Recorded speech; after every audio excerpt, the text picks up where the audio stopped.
back again. Tough, hard-fought football game. A lot of things happened in the game: offense, defense, special teams. Battled back in the second half per usual. Weren't able to get it done at the end of the game. Couldn't get the stop we needed. Couldn't get off the field when we had to. That's really the name of the game. Is we had dropped interceptions at critical times. We struggled getting off the field on third down. They were 6 for 6 on fourth down defensively. That can't happen. We have to take care of the football a little better on offense, but for the most part we were efficient. We did have a few turnovers, but other than that, they moved the ball well, put the ball in the end zone when we needed to, and gave us a chance to win. Again, tough day into Saturday for sure. Our guys were hurt, frustrated, all the emotions that you would expect after a tough football game, but we're ready to bounce back for senior night. Got a really good UNI football team coming in, another great quarterback, really good structured defense, so should be an exciting game.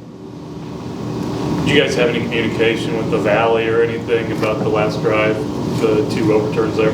Yeah, we kind of had some communication, let them know how we felt. And kind of what we saw with our own eyes, and kind of wanted to hear their opinion. I believe in the Valley and what we do as a conference. I think Patty does a great job as our commissioner, and there's always human error. And the biggest thing that we talked about was when the replays came about in football and any other sport, the fact remains indisputable evidence to turn a call over on the field. So whether that was there or not, should have been indisputable. Did anybody admit to any error? When you bring up human error, did anybody admit to anything like that? We're all human. I don't think that's going to happen. Okay. Coach, with that said, how frustrating is it for you to be a defensive-minded coach to kind of see this happen in multiple games where at the very end of the fourth quarter, a couple of mistakes, kind of domino effect? Yeah, it's extremely frustrating, and it starts with me. I have to be a better coach. I have to get our defense to do things the right way. And it's not, again, we've talked about this over and over, it's not for lack of effort. We don't execute at a high level. That's really what you see all over the film at some of the worst times and in some of the worst situations. And again, it starts at the top with me. I have to do a better job of putting our players in position to make plays, and then hopefully we'll continue to grow and make those plays when they come. You bring that up, and there are the defensive struggles. You see 500 yards allowed the other day. Just some of those struggles throughout the year. You're the play caller on defense. Yeah. You've been a defensive coordinator for a few years here now. Wouldn't you think that should be further along than it should be than it is at this point? Yeah, no, I don't see it that way. In the age of the portal and transfers and getting guys in and out every single time, you really start with a new group. We are not a veteran defense. We're not a group of old guys that have been in the system for a long time. We have a bunch of guys that are really just playing in the defense for the first time as real guys.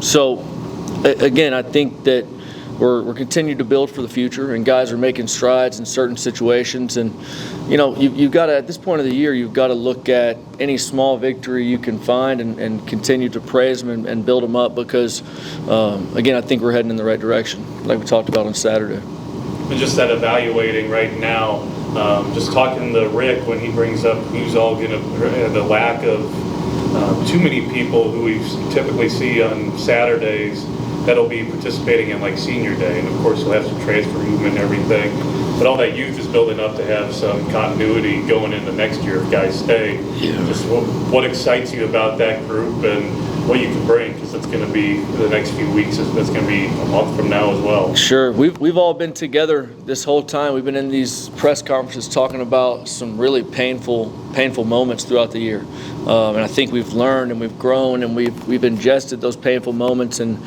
been able to forge a pretty good unit. I think that the guys believe in each other. I think that they believe in the direction of this football program, and we. Again, I'm not sure Brad's over there. He can probably give us a better number on exactly how many guys will participate in senior day, because some guys that have a decision to make, I want them to have the right to have their family come and be proud of wearing a Missouri State football jersey.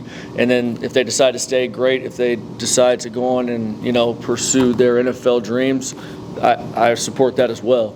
So the continuity is going to be great. I have a feeling that we're going to be able to keep some of the pieces in place and add some more in the transfer portal and, JUCO and some of the other, ways to acquire players. So I'm excited. We've already started the recruiting process for certain positions and try to identify the needs of our team, and, future's bright. With that said, do you have any seniors, just your thought on senior day last time and how special it is? Yeah, senior day is important. Those guys earn a moment to kind of take a deep breath and enjoy everything that it's taken to get to this moment.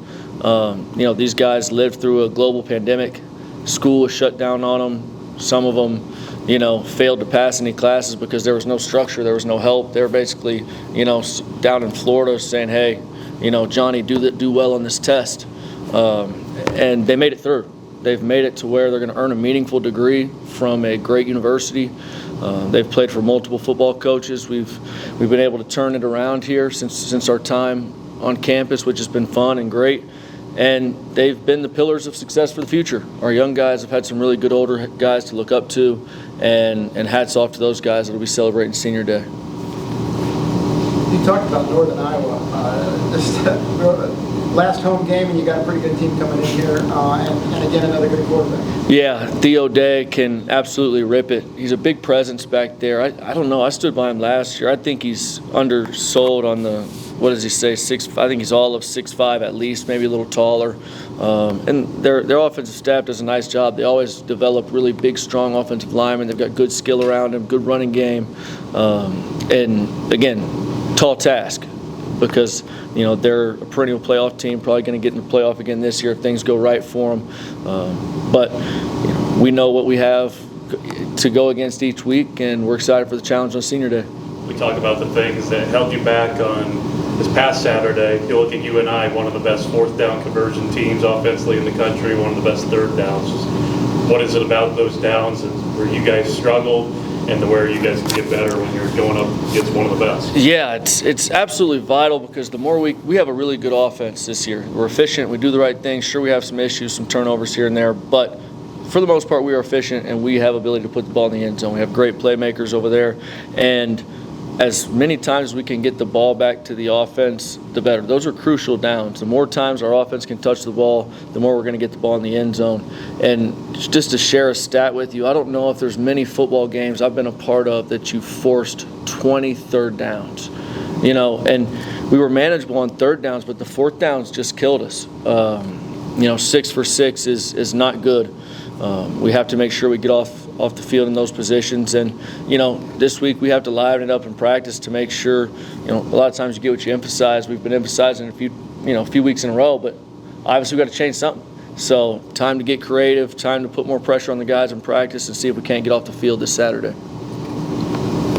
Talk about the senior class that's going to be honored this weekend and what they've meant to the program. Obviously disappointing the last couple of years. They wanted to be in more meaningful games late like this, but what are you going to remember about that? Yeah, I believe in perseverance and fortitude, and they have all those things. They're guys that. I talk to the team all the time. It's unfortunate a lot of times these guys, we've kind of given them, a built-in cop-out in some ways of, hey, things aren't going quite like I want them. Maybe the grass is greener somewhere else. Sometimes it works out for them, sometimes it doesn't. But this is a group that stayed the course and believed in what we're doing here at Missouri State. And it's always good to honor those guys and give them their flowers, make sure they understand how much they mean to this program, our coaching staff, and send them out the right way. Remember last year there was a junior that was also part of the senior, and there's kind of like a surprise there. Anyone else we should keep an eye out that's going to be honored this weekend? Yeah, I think we'll solidify that in the coming days. Again, I like to have one-on-one meetings with the guys and just see where their head's at, see where their heart is, see what they want to do for the future. And again, kind of like I talked about earlier, if they're torn at all and they think that there's a chance that they leave and go, again, pursue their NFL dreams, I want them to have their family here, be able to have them on the field, be able to smile for some pictures, shake hands, and enjoy the festivities. Just kind of another look to the future type question, but Jacob's shown that he can be a starter at this level. Jordan's shown that he can be a starter at this level. Just kind of, how do you manage that? I know that's probably too big and not Sure. something you've thought of too much so far, but there's both guys are going to feel like they are starters at this level. Just how do you manage that? Yeah, as they should. We have two really good quarterbacks in our organization. Both have shown potential to win games for us.